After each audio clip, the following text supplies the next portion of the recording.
Assalamualaikum warahmatullahi wabarakatuh. Salam sejahtera kita semua.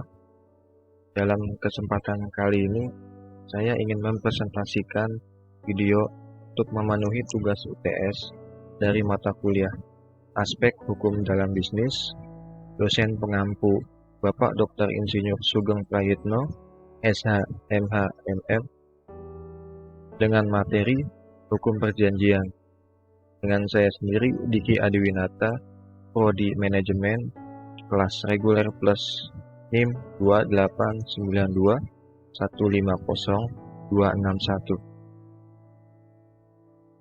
Hukum Perjanjian.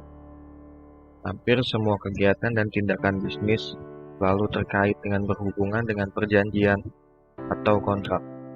Karena kegiatan bisnis selalu merupakan hubungan yang sekurang-kurangnya antara dua orang atau dua pihak yang saling berjanji untuk melaksanakan suatu hal.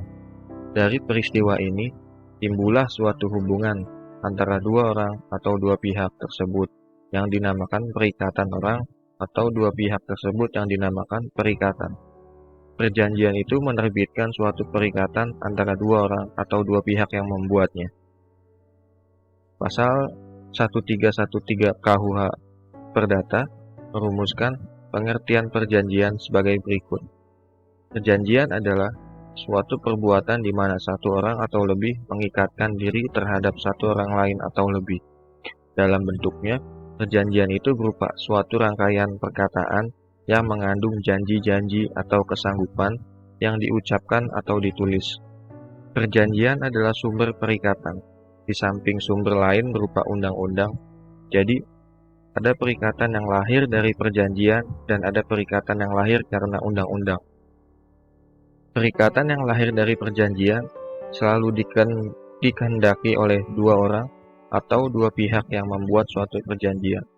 Sedangkan perikatan yang lahir dari undang-undang diadakan oleh undang-undang di luar kemauan para pihak yang bersangkutan.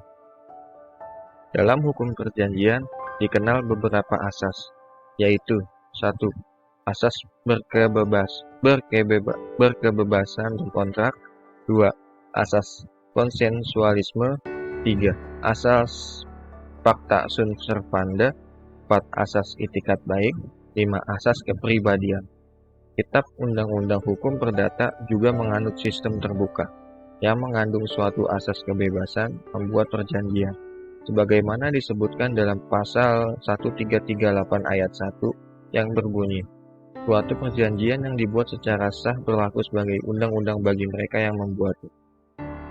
Asas konsensualisme dalam hukum perjanjian artinya bahwa perjanjian yang timbul sudah dilahirkan sejak detik tercapainya kesepakatan. Dengan demikian, perjanjian sudah sah apabila sudah sepakat mengenai hal-hal pokok dan tidak lagi diperlukan suatu formalitas. Syarat-syarat sahnya suatu perjanjian. Pasal 1320 KUH Perdata berbunyi, untuk sahnya suatu perjanjian diperlukan 4 syarat. 1. Sepakat mereka yang mengikat dirinya. 2. Cakapan untuk membuat suatu perjanjian. 3. Suatu hal tertentu, suatu sebab yang halal. 2 syarat yang pertama dinamakan syarat-syarat subjektif, karena mengenai orang-orangnya atau subjeknya yang mengadakan perjanjian. Sedangkan 2 syarat yang terakhir dinamakan syarat-syarat objektif, karena mengenai perjanjiannya sendiri atau objek dari perbuatan hukum yang dilakukan itu. Dengan sepakat, dimaksudkan bahwa kedua subjek yang mengadakan perjanjian itu harus bersepakat, setuju atau sekata mengenai hal-hal yang pokok dari perjanjian yang diadakan. Apa yang dikehendaki oleh pihak yang satu juga dikehendaki oleh pihak yang lain. Selanjutnya, menurut pasal 1321 KUH Perdata, kata sepakat harus diberikan secara bebas, dalam arti tidak ada paksaan, penipuan, dan kehilafan. Jika ada unsur paksaan atau penipuan, maka perjanjian menjadi batal. Sedangkan kehilafan tidak mengakibatkan batalnya perjanjian, kecuali jika kehilafan itu mengenai hakikat barang yang menjadi pokok perjanjian. Orang yang membuat suatu perjanjian harus cakap menurut hukum. Pada dasarnya, Setiap orang yang sudah dewasa dan sehat pikirannya adalah cakap menurut hukum. Dalam pasal 1330 KUH Perdata disebut sebagai orang-orang yang tidak cakap untuk membuat suatu perjanjian adalah orang-orang yang belum dewasa, mereka yang ditaruh di bawah pengampunan, dan perempuan bersuami. Setelah dikeluarkannya Surat Edaran Mahkamah Agung Nomor 3 Tahun 1963 dan setelah berlakunya Undang-Undang Nomor 1 Tahun 1974, maka tinggal dua golongan yang tidak cakap membuat perikatan, yaitu anak yang belum dewasa dan orang yang berada di bawah 3 pengampunan. Dalam pasal 1329 juga disebutkan bahwa tiap orang berwenang untuk membuat perikatan, kecuali jika ia dinyatakan tidak cakap untuk hal itu. Dalam hal perjanjian dibuat tidak memenuhi surat unsur 1 atau 2 pasal 1320 KUH Perdata, maka perjanjian itu dapat dibatalkan hernitic bar voidable. Sedangkan jika syarat objektif tidak dipenuhi, maka perjanjian itu batal dengan sendirinya. Demi hukum Meeting van Netic van Rechtsweg null and void. Mengenai suatu hal tertentu, maksudnya ialah bahwa objek perjanjian harus tertentu, setidak-tidaknya harus dapat ditentukan. Pasal 1333 KUH Perdata. Barang-barang yang baru akan di kemudian hari pun dapat menjadi objek suatu perjanjian. Pasal 1334 KUH Perdata. Pengertian sebab yang halal ialah bukan hal yang menyebabkan perjanjian, tapi isi perjanjian itu sendiri. Isi perjanjian tidak boleh bertentangan dengan undang-undang kesusilaan maupun ketertiban umum. Pasal 1337 KUH Perdata. Bentuk-bentuk perjanjian. Dalam perjanjian dikenal adanya perjanjian yang tertulis dan perjanjian yang tidak tertulis, maksudnya lisan. Perjanjian tidak tertulis seringkali dibuat oleh para pihak semata-mata dengan pertimbangan dari segi praktis dan kebiasaan. Namun demikian, seringkali perjanjian tidak tertulis memiliki kesulitan dalam pembuktian apabila salah satu pihak menyangkal isi dari perjanjian yang dibuat secara lisan tersebut. Oleh karenanya, perjanjian yang dibuat tidak tertulis memberikan ketidakpastian bagi para pihak dan sulit untuk pembuktiannya apabila terjadi sengketa. Dalam perjanjian tertulis, yaitu perjanjian yang dibuat oleh para pihak secara tertulis, terdapat beberapa macam bentuk, yaitu 1. Akta di bawah tangan on the hands, yaitu merupakan akta yang dibuat oleh para pihak dan perantaraan pejabat yang berwenang. Yang kedua, akta autentik, yaitu merupakan akta yang dibuat oleh dan di hadapan pejabat yang berwenang, misalnya notaris, PPAT atau pejabat pembuatan akta tanah, kantor urusan agama, pengadilan agama, kantor catatan sipil, kantor lelang negara, dan lain-lain. Ada 3 jenis akta di bawah tangan, yaitu 1. Akta di bawah tangan di mana para pihak menandatangani kontrak di atas materai atau tanpa materai, bisa dilakukan tanpa keterlibatan notaris atau pejabat yang berwenang.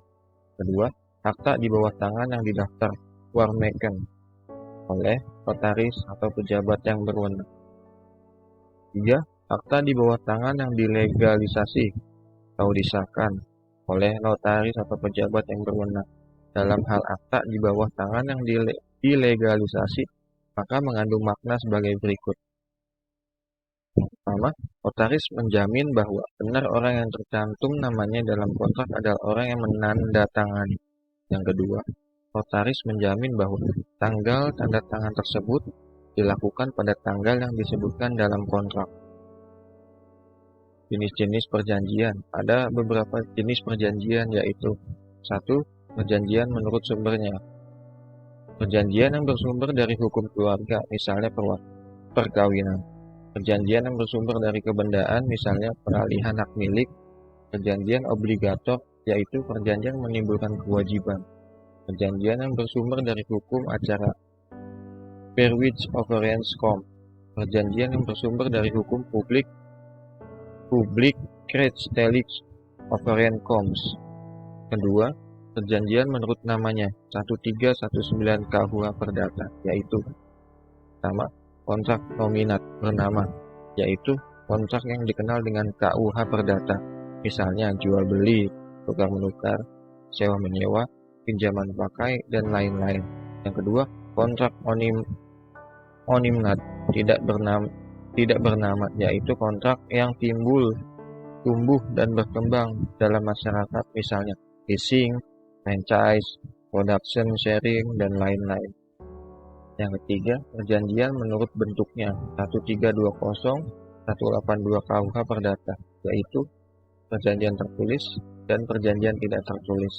Perjanjian timbal balik terdiri dari perjanjian timbal balik tidak sempurna yang selalu menimbulkan kewajiban pokok bagi satu pihak, sedangkan pihak lainnya wajib melakukan sesuatu. Kedua, perjanjian sepihak merupakan perjanjian yang selalu timbul kewajiban hanya bagi satu dari para pihak. Yang kelima, perjanjian cuma-cuma, yaitu yang pertama, perjanjian cuma-cuma merupakan perjanjian yang menurut hukum hanyalah timbul keuntungan bagi salah satu pihak, contoh hadiah dan pinjam pakai. Yang kedua, perjanjian dengan alas hak yang membebani, yaitu merupakan perjanjian samping prestasi pihak yang satu, senantiasa ada prestasi dari pihak lain. Yang keenam, perjanjian berdasarkan sifatnya, yaitu pertama, perjanjian kebendaan adalah suatu perjanjian di mana kebendaan ditimbulkan, diubah, atau dilenyapkan. Contoh, perjanjian pembebasan jaminan. Kedua, perjanjian obligator, yaitu perjanjian yang menimbulkan kewajiban dari para pihak. 7. Perjanjian dari aspek larangannya Undang-Undang Nomor 5 Tahun 1999, yaitu A. Perjanjian oligopoli. Yang B. Perjanjian penetapan harga. C. Perjanjian dengan harga yang berbeda. Yang D. Perjanjian dengan harga di bawah harga pasar. Yang E. Perjanjian bersyarat. F. Perjanjian pembagian wilayah. G. Perjanjian pemboikotan. H. Perjanjian kartel. I. Perjanjian trust. J. Perjanjian oligopsoni. K. Perjanjian integrasi vertikal. L. Perjanjian tertutup.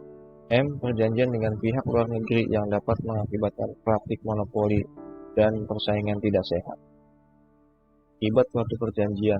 Melihat macamnya hal yang dijanjikan untuk dilaksanakan, maka perjanjian itu dibagi dalam 3 macam, yaitu pertama, perjanjian untuk memberikan atau menyerahkan suatu barang. Kedua, perjanjian untuk membuat sesuatu. Yang ketiga, perjanjian untuk tidak berbuat sesuatu. Hal yang harus dilaksanakan dinamakan prestasi. Contoh, jual beli, tukar menukar, penghibahan atau pemberian, sewa menyewa, dan pinjam pakai. Yang kedua, contoh perjanjian untuk membuat suatu lukisan, perjanjian industrial, perjanjian untuk membuat rumah, dan sebagainya. Dan yang ketiga, contoh perjanjian untuk tidak mendirikan pagar, perjanjian untuk tidak membuat perusahaan sejenis dengan milik mitra bisnis, dan sebagainya. Pedoman penting dalam menafsirkan suatu perjanjian adalah jika kata-kata suatu perjanjian dapat diberikan berbagai macam penafsiran, maka haruslah diselidiki maksud kedua belah pihak yang membuat perjanjian itu daripada memegang teguh arti kata-kata menurut huruf.